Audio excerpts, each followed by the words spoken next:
Hey guys, so today I have a book haul for you. So yesterday I had a whole entire stack of books that I was unhauling that I was going to take to my local used bookstore. And it turned out that I had some credit and one thing led to another and I got lost in the book aisles and I kind of sort of came back with 4 more books. Then after that I went to Barnes & Noble just to look.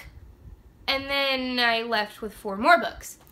And then I got a package yesterday of 3 more books. So yesterday was sort of a accidental haul, I guess you could say.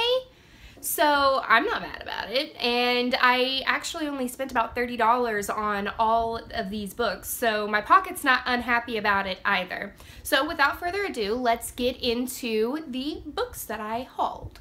The very first book that I hauled, well, it's sort of the first 2 books, was at my local used bookstore, and they had a whole cozy mystery section. I mean, come on.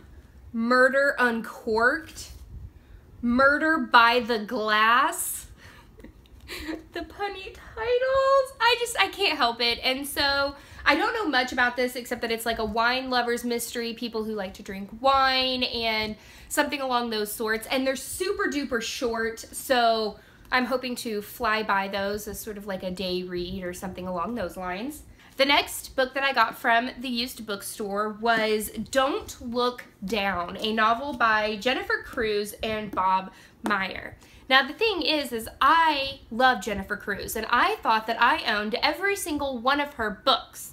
And I just happened to go down an aisle of all these hardback books and I was looking and I saw Jennifer Cruz and I was like, what? Did she come out with a new book? No, she didn't. Apparently I just missed this one in my research. And so I'm currently reading this book right now, and so far it's about a young woman who is a producer of a movie, and I mean I'm only I think like 15 pages into it, and she is producing the movie and she's the only female on the cast that seems to know what's going on, and nothing mysterious has happened yet or anything, but I thought that this was super cool, so I took off the dust cover. Look how cool that is! So I'm assuming that it's going to have something to do with crocodiles and like camo and something along those lines because, I mean, that's really, really cool. So I got that book.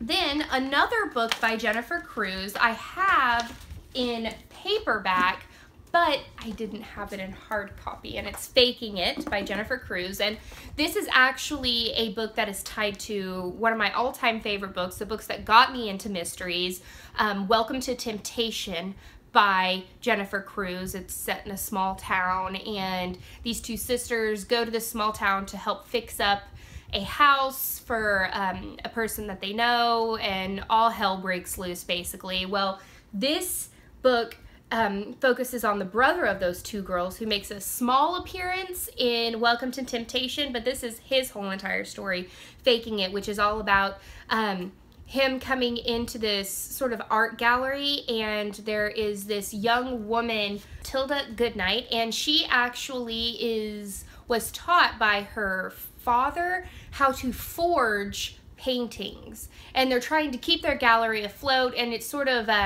comes across of all of these paintings are now being sold, all of these forged paintings that she had done and that her father had done, and she's trying to figure out who is trying to frame her for certain things, and it's really, really good book. And so I had to buy it in hardcover because look how pretty it is. I mean, I had to get it. The next set of books that I got off of Amazon. I'm a huge fan of Laurell K. Hamilton, and I had sort of fallen off the truck of the Laurell K. Hamilton ride, and apparently I am 3 books behind, which, you know, bad reader Courtney, come on now.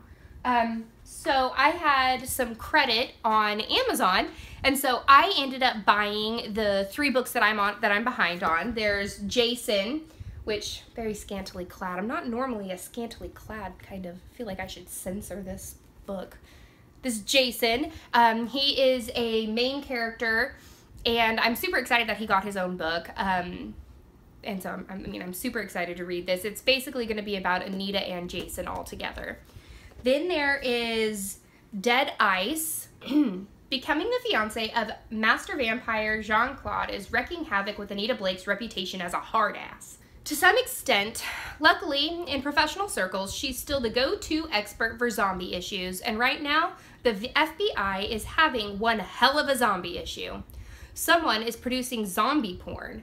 Anita has seen her share of freaky undead fetishes, so this shouldn't bother her. The women being victimized aren't just mindless rotting corpses. Their souls are trapped behind their eyes, signaling voodoo of the blackest kind. It's the sort of case that can leave a mark on a person, and Anita's own soul may not survive unscathed. So I'm going to read that, and this is a pretty hefty book, almost 600 pages, so that'll be good. And then the newest one that just came out in paperback is Crimson Death, and I don't know much about this one either. I'm sure that it's going to be fantastic.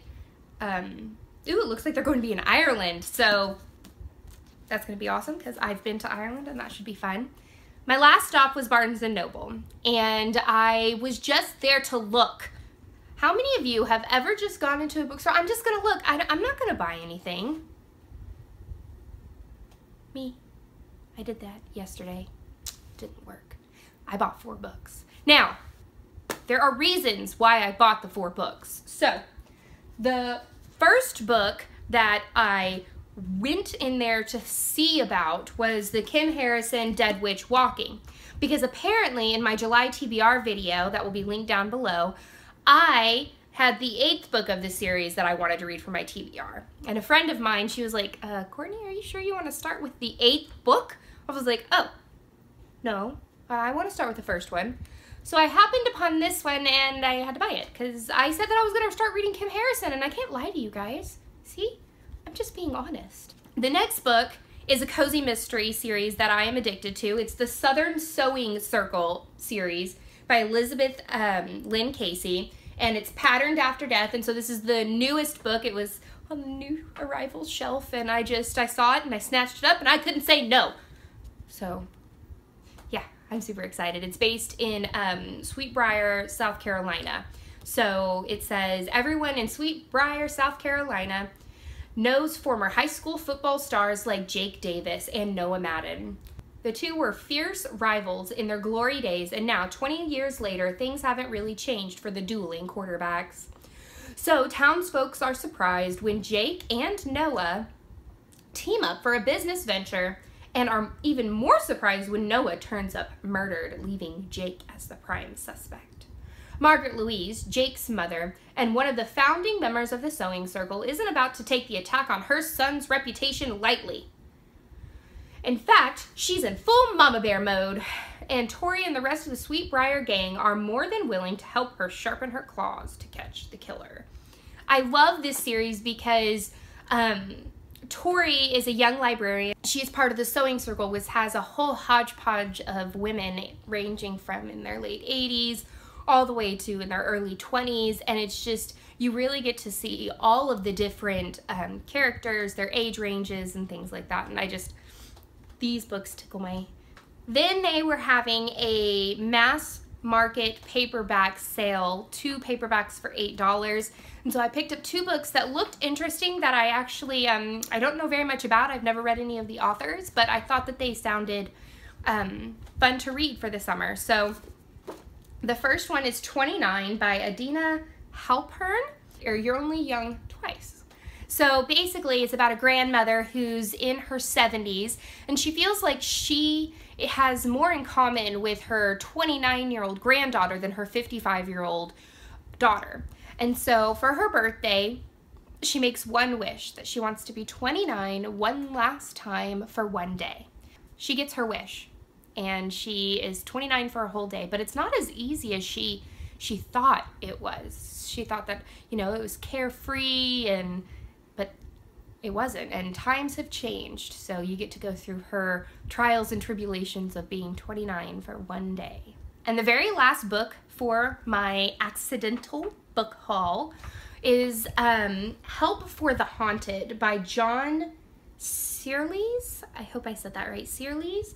And it seems to be a really, really good book. So the main character, Sylvie Mason, her parents' job is to sort of go to places that have haunted souls and things like that and help the haunted souls find peace. Well, she goes with them on one of their trips to do one of their jobs, and she hears gunshots, and unfortunately her parents are killed. She doesn't know why, she doesn't know what happened. She ends up having to live with her sister, who apparently is reckless, distant, and they move into the Tudor house that guards the relics of her parents' pasts. As she pursues the mystery of their deaths, Sylvie's story weaves back and forth between the time leading up to the murders and the months following, uncovering the truth of what happened that night and the secrets that have haunted her family for years. And that's the end of this chapter of Courtagonist. I hope you subscribe, and I will see you later. Happy reading, guys!